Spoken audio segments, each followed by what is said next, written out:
Imagine being put in jail for most of your life for a crime you never committed. Like this man, who spent 36 years behind bars after being wrongfully convicted of murder. Michael Hanline and his friend were accused of abducting a 37-year-old man, taping his hands with surgical tape, and dumping his body on a road. With only the statement of victim's girlfriend, Michael was sentenced to life in prison. Even though he maintained his innocence until the next 20 years, he asked help from people who help convicts who went through unfair trials. For the next 15 years, they studied Michael's case until they were able to prove he was never involved in the crime he was accused of committing. And finally, after 36 years, he was set free.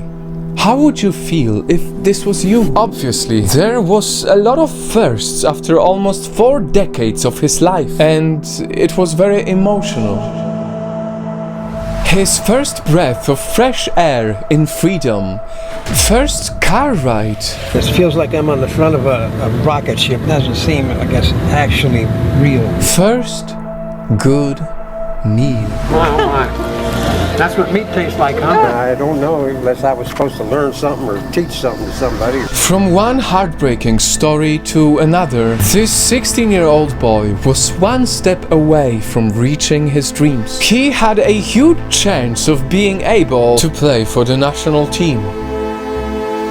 But one drastic day, all his dreams would soon come to an end. I was being accused of sexual assault. His classmates said he didn't have a condom on and I was a virgin. Now I'm not. With no evidence, he was arrested on the day of his birthday. He was forced to feel guilty, or else he'd end up facing 41 years to life imprisonment, because his lawyer told him, And they're gonna find you guilty because you're a big black teenager. Ryan ended up being sentenced to 5 years in prison and 5 more years on parole for a crime he didn't even commit. I sat there and I cried and I asked questions and I asked why. People see me as something that I'm not, you know? I just want this to be over. But 9 years after being convicted, the victim, his former classmate, showed up and she confessed that Brian was indeed innocent. I did not know nothing about sex. Did he hurt you? No, he did not hurt you. Did he kidnap you? It was a painful sight to see, knowing that 10 years of Brian's life was stolen from him.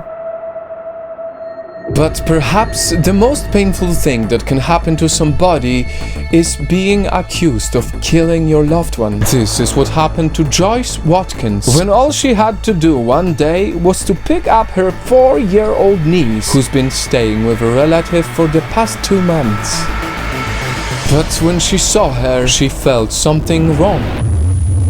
She took her to the hospital the very next day. Everything happened so fast that, unfortunately, the poor girl died of injuries all over her body.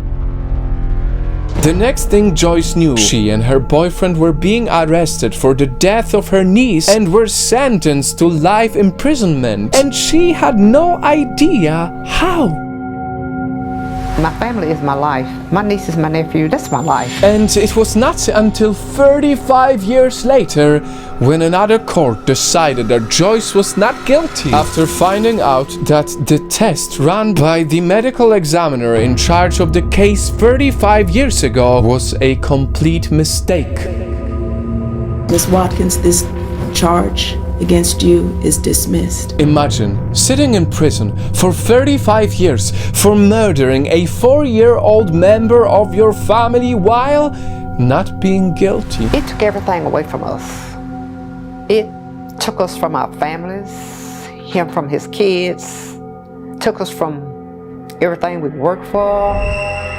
These stories are not as unique as you may think. Let's all hope for a better justice system in every country, so that not many more stories like this ever happen.